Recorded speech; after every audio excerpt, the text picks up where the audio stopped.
दोपहर में बहुत आग जैसी धूप जल रही थी। सीमा जमीन पर बैठकर अपने पुराने साड़ी को सी रही थी। तभी धड़ाम करके आवाज सुनाई देती है। तभी बाबूलाल पसीने से भीगकर सिर पर एक टूटी हुई टोकनी को रखकर अंदर आता है। तब सीमा, आ गई क्या नवाब जी? सुबह हो गई क्या? सुबह से ही गायब हो गए थे। कौन सा किले जीतने गए थे आप इतने दिन बाद? और वैसे ये सिर पर क्या है वो कचरा? करके पूछती है। तब बाबूलाल दम लेते हुए, अरे सीमा, तुम हमेशा कालिका माँ जैसे आग उगलती रहती हो। आज अपनी किस्मत बदलने वाली है। सौदा लेकर आया हूँ, ये देख। करके बाबूलाल टोकने को उतारता है तो टोकने में टमाटर थे, पर वो टमाटर जैसे नहीं थे, लाल चटनी जैसे थे। सब पिचके हुए फूटे हुए थे।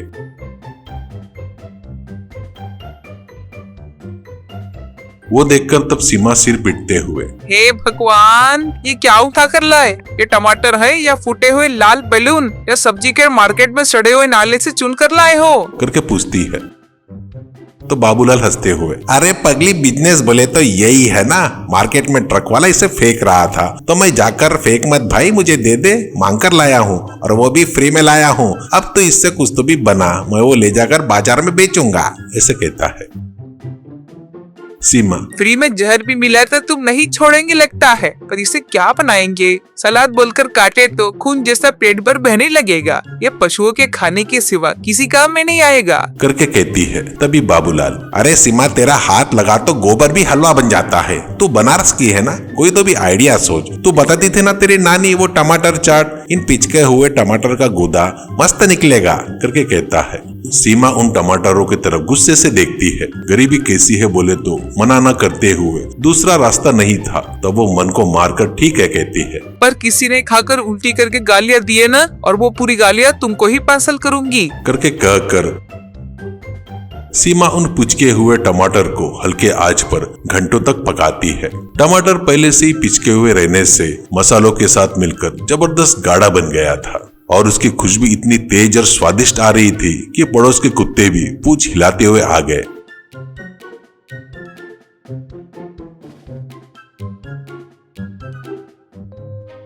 अब बाबूलाल एक पुरानी गाड़ी को सजाता है। बाद में पहले उस तरफ शुक्ला जी आते हैं और नाक बंद करते हुए पूछते हैं, अरे क्या रे बबलू, काय की दुकान है? अरे खुशबू कैसी है? कुछ तो भी जल गया है क्या? करके पूछता है। तब बबलू गमछा झटकते हुए, नमस्कार शुक्ला जी, ये जला नहीं है, ये तो क्रांति की खुशबू है। शहर में लोग इसे लाइन लगाकर खाते हैं। आज ओपनिंग है ना, आपके लिए फ्री है। नहीं नहीं नहीं, स्पेशल डिस्काउंट है, 10 रुपए का ही है, आपके लिए सिर्फ 5 रुपए में, करके कहता है। शुक्ला, फ्री में रहता तो खुशबू तो भी सूंघता था, 5 रुपए क्या, इसे यहीं पर बीच में छोड़ दूंगा यार, घर में दाल बनी है, करके कहता है।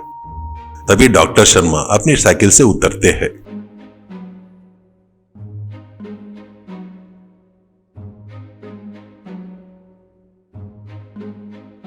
उनकी नाक बड़ी शार्प थी, और तब डॉक्टर शर्मा, अरे रुको शुक्ला, कहकर, अरे बाबूलाल, इस खुशबू में से जो एरोमा है ना, वो मेरे डॉक्टर के दिमाग के नसों को हिलाकर रख दिया है। क्या है वो लाल सा पदार्थ?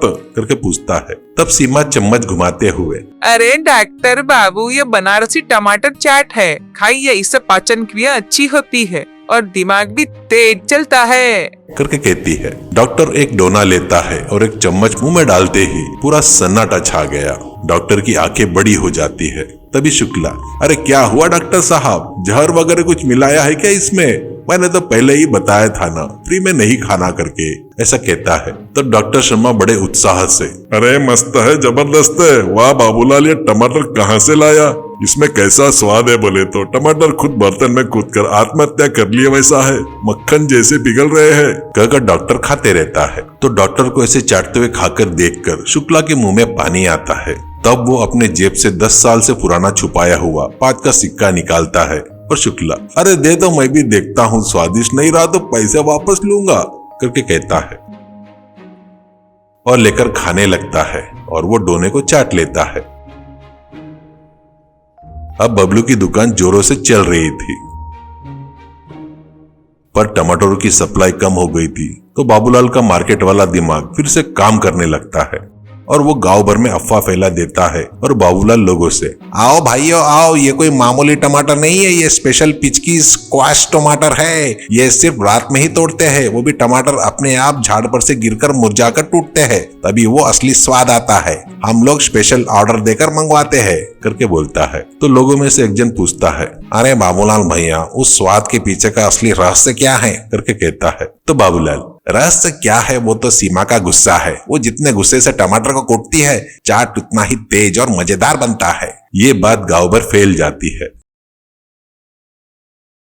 तो लोग अब चाट खाने के लिए नहीं, आज सीमा कितने गुस्से में है करके देखने के लिए आने लगे।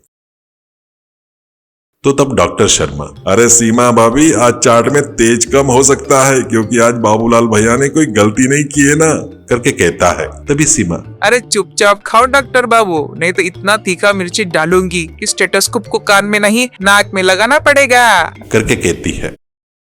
अब दुकान इतनी फेमस हो गई थी कि शहर से एक बड़ा हलवाई यानी व्यापारी सेठ मल्होत्रा अपनी गाड़ी से वहां पर आता है और वो भी अपनी लड़की की शादी में कैटरिंग का ऑर्डर देने आता है। गांव में हलचल शुरू हो जाती है।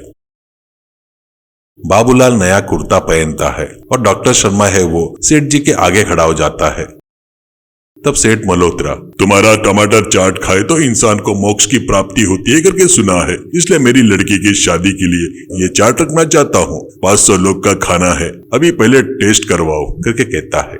ये सुनकर बाबूलाल खुश होता है पर पसीना आने लगता है क्योंकि समस्या ये थी कि मुरझाए पिचके टमाटर का स्टॉक खत्म हो गया था। मार्केट में सिर्फ महंगे और अच्छे टमाटर ही मिल रहे थे। तो सीमा बाबूलाल को बाजू में बुलाती है और सीमा, अरे सुनो जी, कैसे अब खराब हुए टमाटर की वजह से ग्रेवी गाढ़ा बनता था ना, ये पत्थर जैसे टाइट से वो स्वाद कैसे आएगा? ऐसे तो सेठ जी अभी के अभी ऑर्डर कैंसिल कर देंगे ऐसा कहती है। तब बाबूलाल, अरे तू घबरा मत सीमा, तू भगवान के ऊपर सब छोड़ दे, तू बनाना शुरू कर, मैं सेठ जी को बातें में लगा कर रखता हूँ करके कहता है।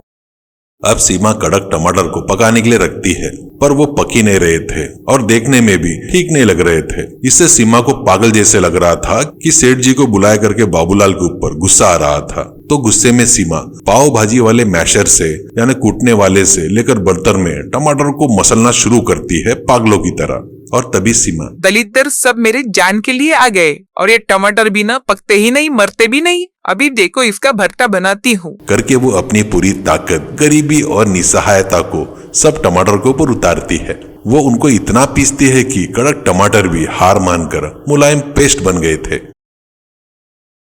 उधर सेठ मल्होत्रा कुर्सी में बैठे थे और शुक्ला और डॉक्टर शर्मा सांस रोककर देख रहे थे। बाबूलाल कांपते हुए हाथों से डोना लेकर आता है और कहता है, अरे लीजिए सेठ जी, सीमा का जादू करके उनको देता है। सेठ जी एक निवाला खाते हैं और आंखें बंद कर लेते हैं और 1 मिनट तक कुछ भी बात नहीं करते। बाबूलाल तो अब पुलिस को बुलाना ही पड़ेगा करके फिक्स हो जाता है। अचानक सेठ जी की आंखों में से पानी का बूंद टपकता है। तब सेठ जी मल्होत्रा, जबरदस्त बाबू, मैंने पूरी दुनिया में बहुत सी जगह पर चाट खाया पर इसमें जो स्वाद है ना वो टमाटर का नहीं है, वो संघर्ष का है। इसमें से एक अजीब सा फायर आग है करके कहता है। तो डॉक्टर शर्मा धीरे से, आग नहीं तो क्या रहेगा सेठ जी, अभी तक अंदर सीमा भाभी जी टमाटरों को जिस तरह से धो रही थी हमने सुने थे ना करके कहता है। अब सेठ जी बाबूलाल के हाथों में 50,000 रुपए एडवांस रखते हुए, ये लो एडवांस, एक शर्त है, शादी के दिन भी टमाटर को आज किए ना वैसा ही करना है, ऐसे मुलायम और तेज रहने को होना करके कहता है। सभी लोग चले जाते हैं। रात हो जाती है। तब सीमा और बाबूलाल अपनी गाड़ी के पास बैठकर नोट गिन रहे थे। तब बाबूलाल, देखा ना सीमा, अपनी किस्मत बदल देंगे करके बोला था कि नहीं, आज वो मुरझाए हुए पिचके हुए टमाटर ही अपने को लखपति बनाएंगे ऐसा कहता है। तो सीमा, अरे मुंह बंद करो अपना, वो पिचके टमाटर थे इसलिए बिके नहीं, मैं अपनी मेहनत से उनको मसल कर पीस पीस कर उनको स्वाद लेकर आई हूँ इसलिए बिक गए। वही मैं अगर टमाटर खराब हो करके रोते बैठती थी तो आज अपन वहीं रहते थे करके कहती है। तब बाबूलाल, हाँ हाँ ये तो सच है करके कहता है।